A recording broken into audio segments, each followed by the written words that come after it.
¿Qué sabe usted sobre el reino de los cielos? Si escuchara en las noticias que el reino de los cielos está bajo ataque, ¿qué haría al respecto? ¿Tomaría su lugar para defenderlo o permanecería indiferente ante esta noticia porque no es para usted? ¿Cambiaría de canal para que algo que según su opinión es más interesante? ¿Qué opina? ¿Qué respondería? Hoy será necesario que pidamos a Dios su gracia para vivir en su reino y reafirmar nuestra lealtad a Él. Desde los días de Juan el Bautista hasta ahora, el reino de los cielos sufre violencia y los violentos lo arrebatan. Esto se encuentra en la palabra de Dios, la Biblia en Mateo 11:12, y es la base de nuestra reflexión, que lleva por título Bajo ataque. Lo invitamos para que siga con nosotros, porque usted tiene un lugar en esto que leímos y necesita identificar cuál es ese lugar para que haga lo mejor para usted y su familia. Leímos la versión Reina Valera. Leeremos también por partes la traducción lenguaje actual. Haremos 3 partes de este versículo para identificar de quién se habla y qué se dice de él. Esto nos ayudará a entender mejor el significado de Mateo 11:12 y así podamos identificar dónde estamos realmente y cuál es nuestro lugar y nuestra posición en relación con el reino de Dios. Bajo ataque leímos como título y leímos también la versión Reina Valera. En la traducción lenguaje actual dice así: desde que Juan el Bautista comenzó a predicar hasta ahora. Esa primera porción, ¿cuál es su significado? Desde el momento en el que comenzó su ministerio de predicación, Juan el Bautista provocó una fuerte reacción. Mucha gente era conmovida por sus palabras, porque decía la verdad. Él los desafiaba a dejar el pecado y a bautizarse en señal de arrepentimiento. Pero esas palabras de verdad que muchos aceptaron, aguijonearon a otros, quienes respondieron con rechazo y enojo. Juan el Bautista fue apresado y finalmente fue víctima de Herodes.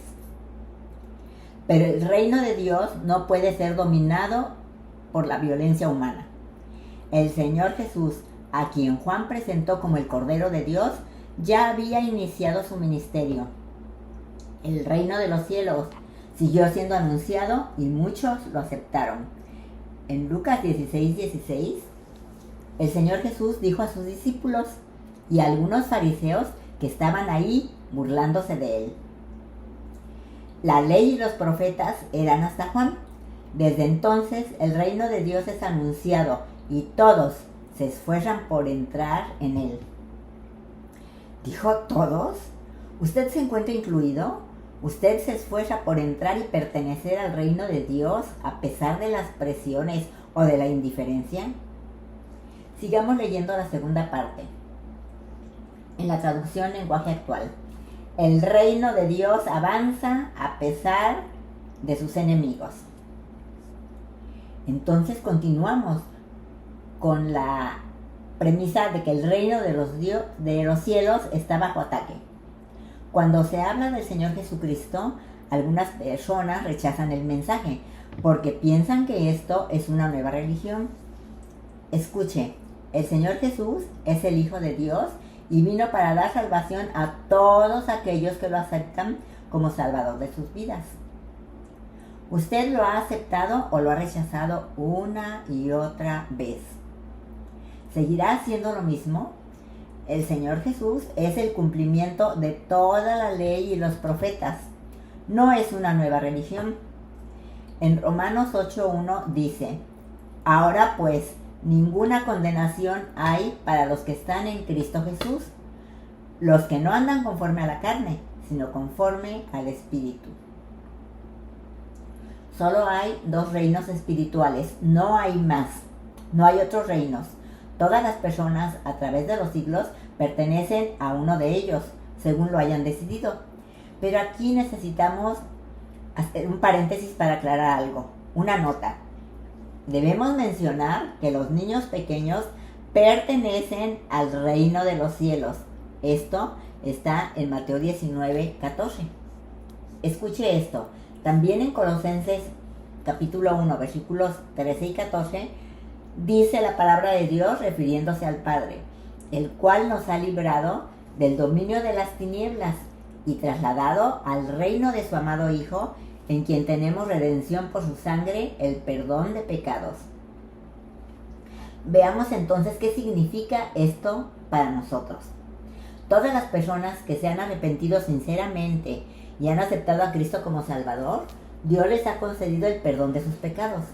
Ya están en el reino de Cristo bajo su gracia, su amor, su protección y su gobierno. Ahora pregúntese, ¿en cuál reino se encuentra usted? ¿En el reino de las tinieblas, sin Dios en su vida? ¿O en el reino de Jesucristo, el Hijo de Dios? Y también pregúntese, ¿por qué se encuentra en uno o en otro? ¿Por qué se encuentra allí?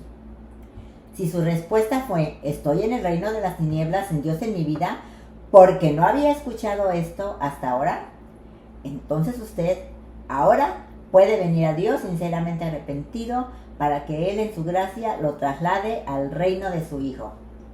Pero veamos otra posible respuesta.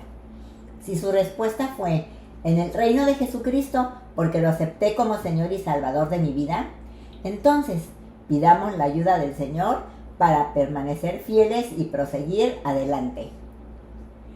Pero veamos ahora la tercera parte de Mateo 11:12, que en la Reina Valera dice, y los violentos lo arrebatan. Estamos hablando de los violentos y estamos diciendo de ellos que estas personas lo arrebatan el reino de los cielos. Y en la traducción lenguaje actual dice, solo la gente valiente y decidida logra formar parte de él. Pero estamos viendo en la primera y segunda parte que los ciudadanos del reino de Dios están bajo ataque. Los violentos. Esta frase se refiere a personas valientes y decididas que mantienen una fe inquebrantable y que no se intimida por los obstáculos ni la oposición. Buscan la ayuda de Dios para entrar y permanecer en su reino hasta el final. Leamos Hechos 26, versículo 9, y luego nos pasamos al versículo 17, la segunda parte, al 19. Este pasaje bíblico habla de la defensa del apóstol Pablo ante el rey Agripa. Y dice así, yo mismo estaba convencido de que debía hacer todo lo posible por combatir el nombre de Jesús de Nazaret. Metí a la cárcel a muchos de los santos y cuando los mataban, yo manifestaba mi aprobación. Los castigaba para obligarlos a blasfemar. En uno de esos viajes, el Señor Jesús se me apareció y me dijo, te envío a estos para que les abra los ojos y se conviertan de las tinieblas a la luz y del poder de Satanás a Dios, a fin de que, por la fe en mí, reciban el perdón de los pecados y la herencia entre los santificados. Por lo cual, oh rey Agripa, no fui rebelde a la visión celestial. Y también aquí vemos esta reflexión sencilla. En la vida del apóstol Pablo hay un antes y un después. Un antes donde él estaba plenamente convencido de combatir a Jesucristo y a su iglesia y hacía todo lo posible por cumplirlo. Pero también hay un después donde él tiene un encuentro personal con el Señor Jesús. Y en ese encuentro, la vida de Saulo cambió para siempre. Desde ese momento, él aceptó al Señor Jesucristo como su Salvador y Señor. Desde allí, hasta el final de su vida, Pablo proclamó el Evangelio eterno de Dios. Pero veamos qué significa para nosotros. En la vida de todos nosotros también hay un antes, una ahora y un después. ¿Qué haremos desde ahora? ¿Qué estamos enfrentando? ¿Cómo podemos vencer todas las circunstancias que tratan de disminuir o apagar nuestra fe y sincera fidelidad a Cristo? En Apocalipsis 2, versículos 10 al 11. En la versión traducción lenguaje actual dice: no tengas miedo de lo que vas a sufrir. El diablo meterá a algunos de ustedes en la cárcel para ver si en verdad confían en mí. Durante algún tiempo ustedes tendrán muchas dificultades, pero si confían en mí hasta la muerte, yo les daré como premio la vida eterna. Si alguien tiene oídos, que ponga atención a lo que el Espíritu de Dios les dice a las iglesias. Los que triunfen sobre las dificultades y sigan confiando en mí, jamás serán separados de Dios. Y en Efesios 6, versículos 10 al 13 dice: el poder del diablo contra los cristianos ya ha sido quebrantado. La gran guerra ha sido ganada por medio de la crucifixión y resurrección de Jesucristo. Sin embargo, el creyente, mientras viva, enfrentará con regularidad batallas durante toda su vida.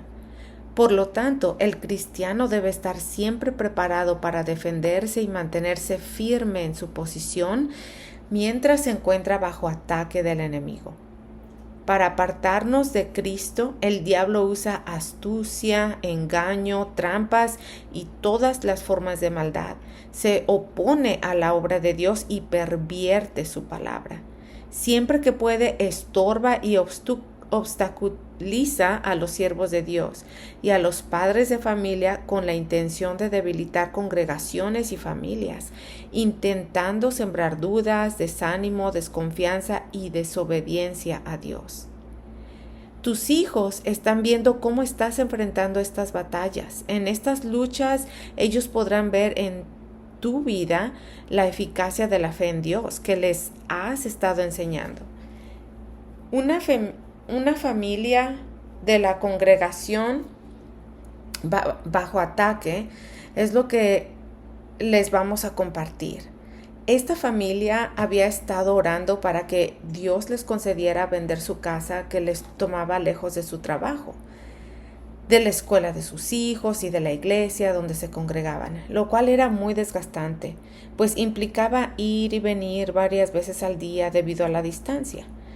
Habían estado orando para que Dios también les concediera comprar otra casa que estuviera más cerca de sus actividades diarias. Todo parecía estar bien. Después de algunas semanas, cuando empezaron a prepararse para el cambio de casa, surgieron situaciones. En los dos casos que parecía que todo esto se iba a cancelar. La familia acostumbraba a reunirse después de la cena para leer su Biblia y orar. Los padres comentaron esta situación a sus dos hijos para orar a Dios sobre esto que estaba pasando. ¿Qué iban a hacer en esta situación donde ellos no tenían el control? Ese día sus hijos estaban muy atentos, más atentos que de costumbre, para escuchar lo que sus padres harían al respecto. ¿Qué harían? ¿Qué les dirían a sus hijos sobre la ayuda de Dios en circunstancias difíciles? Sus padres dijeron: vamos a seguir orando, pidiendo a Dios su ayuda, bendición y respaldo. Seguiremos desocupando la casa en venta para entregarla a tiempo. También seguiremos orando para que Dios nos conceda continuar con los trámites de compra de la casa nueva. Sigamos orando para que se cumpla su voluntad, la voluntad de Dios. Y sea cual fuere la voluntad de Dios, seguiremos adelante con Él, dándole gracias por estar con nosotros. Dios no tardará en respondernos, esperemos pronto su respuesta. Bueno, vayamos a una conclusión para luego orar. ¿Cuál es su situación? ¿Se encuentra enfrentando situaciones muy difíciles que amenazan con desgastarlo física, emocional y espiritualmente? Recordemos que Dios tiene el control de todas las cosas. Solo Él puede ayudarnos. Sigamos orando y confiando en Él. Concluyamos con la palabra de Dios que fue dada a Josué, sucesor de Moisés, antes de enfrentar las grandes luchas para poseer la tierra prometida. Este pasaje se encuentra en Deuteronomio 31, versículos 7 y 8, y voy a leer la versión Reina Valera contemporánea que dice así: Moisés llamó a Josué y en presencia de todo Israel le dijo: Esfuérzate y anímate, porque tú entrarás con este pueblo a la tierra que el Señor juró a tus padres que les daría, y tú les darás posesión de ella. El Señor va delante de ti. Él estará contigo y no te dejará ni te desamparará. No temas ni te intimides. Antes de orar, yo quiero pedirle que reflexionen todo lo que hemos leído. ¿Cuál es su posición en estos ataques? En el reino de Dios que está bajo ataque. En esa iglesia que está bajo ataque, en su familia, que no sé si en este momento o posteriormente o ya pasó, pero es una lucha constante. ¿Cuál es su necesidad? ¿Quiere que hagamos esta oración y se la digamos al Señor? Bendito Dios y Padre nuestro, gracias te damos por tu palabra, porque ella nos muestra tu gran amor por todas las personas. Nos has preparado un reino para que estemos eternamente contigo. Aprendimos que siempre habrá una lucha intensa que libramos, pero también aprendimos que tú estás para venir a nuestra ayuda y darnos la victoria, porque la tenemos en ti. Por favor, guárdanos fieles para vencer. Escucha cada oración y da respuesta a ellas. Gracias, Señor, por tu respuesta. Todo te lo pedimos en el nombre de Cristo Jesús, nuestro amado Salvador. Que Dios los bendiga y los guarde. Él no nos trajo aquí para volver atrás. Nos trajo aquí a poseer la tierra que nos dio. Dios no nos trajo hasta aquí para volver atrás. Nos trajo aquí a poseer la tierra que nos dio. Dios no nos trajo hasta aquí para volver atrás. Nos trajo aquí a poseer la tierra que nos dio. Aunque gigante se encuentre allá, yo nunca temeré.